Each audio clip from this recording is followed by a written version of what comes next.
যুদ্ধ তো আবার শুরু হয়ে গেল এবং সেই আবার পুরনো অবস্থার মধ্যে চলে যাচ্ছে। আমেরিকা ইরানের বন্দরগুলোকে নৌ অবরোধের আওতায় নিয়ে আসছে। অর্থাৎ সর্বাত্মক নৌ অবরোধ তারা আরোপ করবে। কারণ হরমুজ প্রণালীতে ইরানের নিয়ন্ত্রণ এবং সেই প্রণালী এখন জাহাজ চলাচল বন্ধ রাখার প্রতিবাদে।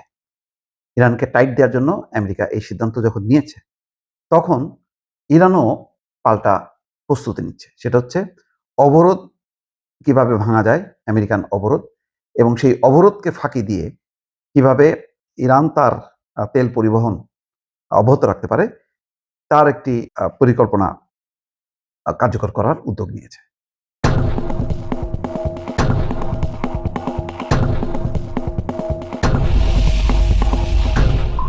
সিএনএনের এই খবরে বলা হচ্ছে যে ইরানের বন্দরগুলো গত মঙ্গলবার বিকেলে যুক্তরাষ্ট্র নতুন করে নৌ অবরোধ কার্য করেছে। গত মঙ্গলবার বিকেলে। তবে এর ঠিক আগেই পারস্য উপসাগরে নিজেদের জাহাজগুলো প্রস্তুত করতে শুরু করেছে ইরান।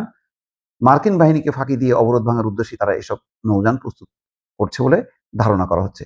সামুদ্রিক নিরাপত্তা বিষয়ক তথ্য সরবরাহকারী প্রতিষ্ঠান উইন্ড ওয়ার্ড ইন্টেলিজেন্স একটি হিসাব দিয়েছে। তাদের তথ্য অনুযায়ী হরমুজ প্রণালীতে ইরানের 23টি জাহাজ সন্দেহজনকভাবে চলাচল করছে। এসব জাহাজ ভুয়া পতাকা ব্যবহার করছে। সম্প্রতি তারা নিজেদের অবস্থান শনাক্তকারী যন্ত্র বা ট্রান্সপন্ডারও বন্ধ করে দিয়েছে। মূলত নৌ বাণিজ্য খাতে পরিচিত ডার্ক ভেসেল বা শ্যাডো ফ্লিটের মতন আচরণ করছে এসব নৌযান। অর্থাৎ তারা সাগরে ভেসে বেড়াচ্ছে। এমন না যে ইরানের বন্দর থেকে তারা রওনা হয়েছে, তেমনটা না।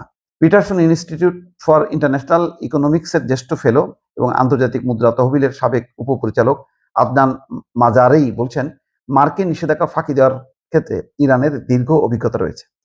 এজন্য তারা বছরের পর বছর ধরে নাম সর্বস্ব কোম্পানি, গোপনে তেল হস্তান্তর এবং অস্পষ্ট আর্থিক লেনদেনের এক জটিল নেটওয়ার্ক তারা ব্যবহার করছে। অর্থাৎ তারা এমন সব কোম্পানি নাম ব্যবহার করছে, এমন সব জাহাজ ব্যবহার করছে যেগুলোতে সেগুলো ইরানের, এটা যাতে আমেরিকা বুঝতে না পারে। তিনি বলছেন ইরান এই গোপন জাহাজগুলো নিজেদের পরিচয় লুকিয়ে চীনের সবচেয়ে বেশি তেল বিক্রি করে থাকে।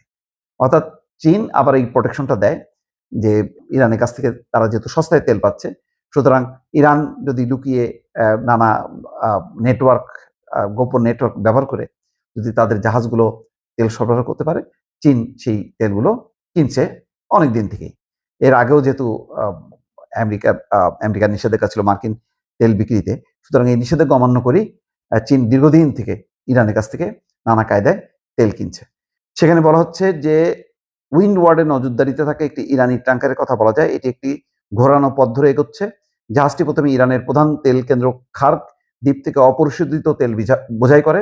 এরপর সেটি সরাসরি গন্তব্যে না গিয়ে ইরাকের বসরা ওয়েল টার্মিনাল হয়ে চীনের দিকে অগ্রসর হচ্ছে। উইন্ডওয়ার্ড বলছে, তেলের আসল উৎস গোপন রাখতে ইরান সাধারণত কৌশল ব্যবহার করে। অর্থাৎ যেখানে যাবে প্রথমে উল্টা দিকে আরেক জায়গায় যায়, সেখান থেকে তারা যায়। তো এরকম নানান রকম ভাবে প্রস্তুতি তারা নিচ্ছে এবং এইভাবেই ইরান মানে আমেরিকার শক্ত নিষেধাজ্ঞা অ্যাভয়েড করে বহু বছর থেকে এইভাবে তারা টিকে আছে। সুতরাং এখন নতুন করে মার্কিন নৌ অবরোধ কার্যকর করলেও ইরান জানে এই অবরোধের বাইরে, এই অবরোধকে ফাঁকি দিয়ে, অবরোধকে ভেঙে কিভাবে তারা তাদের তেলবাহী জাহাজগুলো চলাচল করবে এবং তাদের তেল বিক্রির সেটা অব্যাহত রাখা এবং সেখান থেকে তারা বিপুল পরিমাণ অর্থ উপার্জন করে, যেই অর্থ দিয়ে তারা জনগণের প্রয়োজনীয় সরবরাহ চাহিদা মেটায়। পাশাপাশি তারা বিশাল অস্ত্রের মজুদও গড়ে তোলে, সামরিক ব্যয় বহন করে এই তেল বিক্রির অর্থ থেকেই।